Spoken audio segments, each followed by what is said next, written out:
Bill Maher, host of Real Time, admitted to his own eco-sin while stressing the need to fight climate change. He noted that just asking people to be environmentally conscious hasn't worked. So he took a different approach and revealed, "I fly private and so do other self-proclaimed environmentalists who can." He then showed a montage of celebrities, including politicians and top Democrats, who also fly private jets. Here's Bill Maher.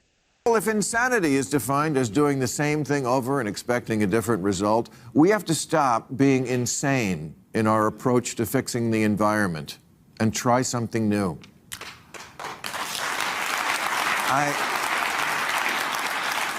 I don't know what will work, but I know what didn't work.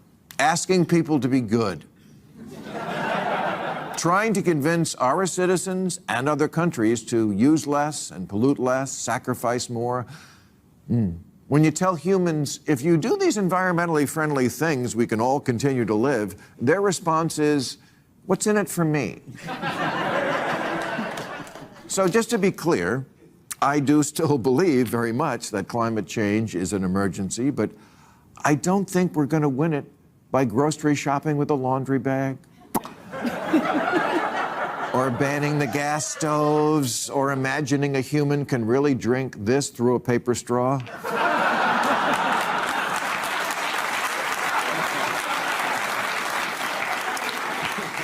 Scrolling on your phone can use more energy in a day than the refrigerator, but no one is going to give that up. We'd have to go back to having sex with people we know.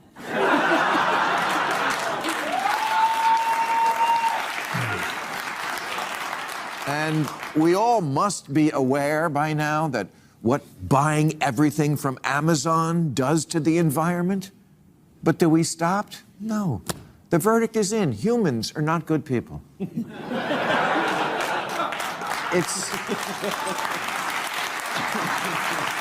It's just not in us, including me. And I'm tired of living well, not a lie, but it's also something I never mention. But it's a new year, and I'd like to come clean. My name is Bill.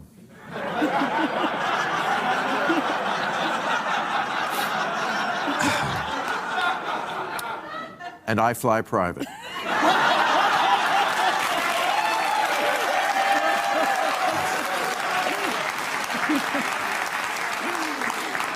And so does every other person who calls themselves an environmentalist who can. Now enjoy this fun photo collage of some of your favorite stars and politicians who speak about the need to reduce our carbon footprint, but who are always on private planes. That's right, all of them. If you don't see a celebrity's picture here, it's because we weren't allowed to use it. Or their series got canceled. But all the environmentalists of Hollywood and Washington do it. Their position on climate change is, we must do more to stop pouring carbon into the air, except for me when I want to go somewhere and then I take a private jet.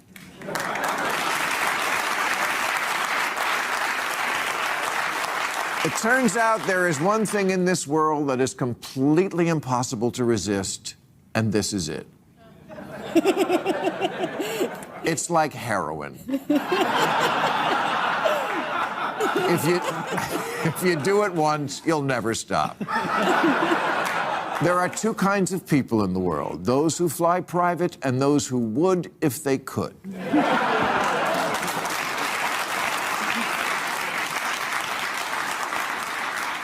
A third category, those who could but do not, does not exist.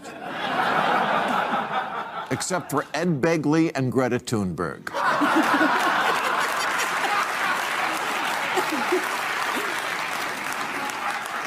And that's why you never see a picture of her smiling. Ed and Greta, that's who walks the walk. Everyone else is full of shit, and I'm done being full of shit. I can take being a bad environmentalist, because almost all of us are, but I can't take being a hypocrite. Now, I always justified renting a plane because I only used it for work and literally could not get to most of my stand-up gigs on time any other way. How do you think I did it all those years? I said goodnight here at 8 p.m. and was on stage in Vegas at 10. But I don't need to do stand-up, like tomorrow night in Albuquerque.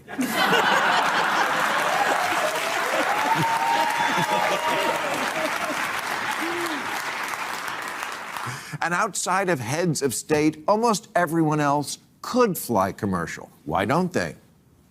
Ask anyone who tried to get home for Christmas last year. And don't tell me the younger generation is better. They're not. They're just poorer. They're actually worse. This is who they look up to. The family where everyone has their own private jet.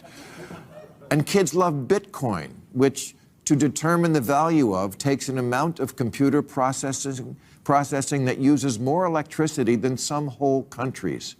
Kids could have rejected that, but they didn't. They love it. Why? Because they want to be rich. Why? So they can fly private.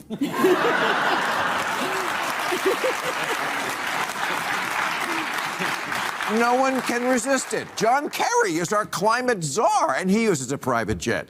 It's like if the Secretary of Homeland Security smuggled drugs in his butt.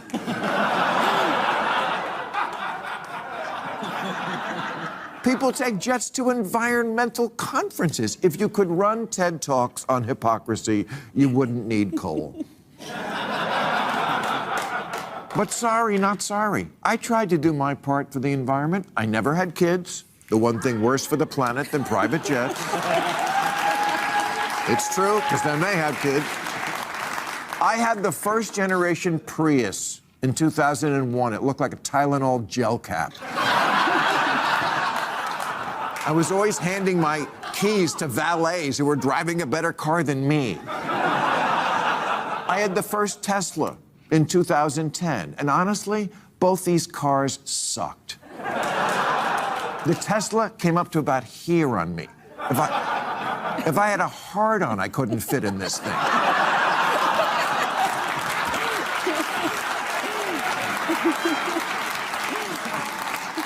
But both times, I said to myself, okay, I'll take one for the team, because I have a platform, so I'll do the right thing, and then everybody will follow, people will...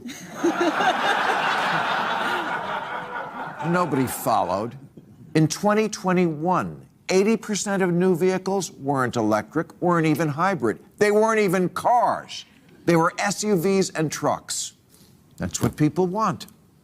In 1973, the share of global electricity generated by coal was 38%.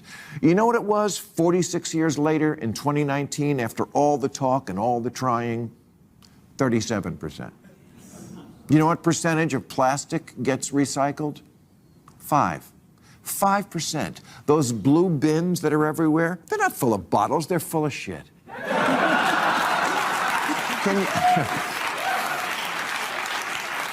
Can you blame us for being a little cynical when you find out that all that plastic that we've been painstakingly separating out for the last 20 years all goes to the same fucking place anyway? So yes, it's fun to laugh at powerful people. That's how I can afford to fly private.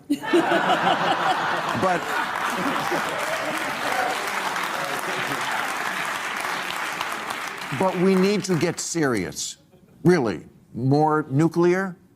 Moving way more money into research and development? I don't know. But something serious. Because the real technological problem is the way people are wired.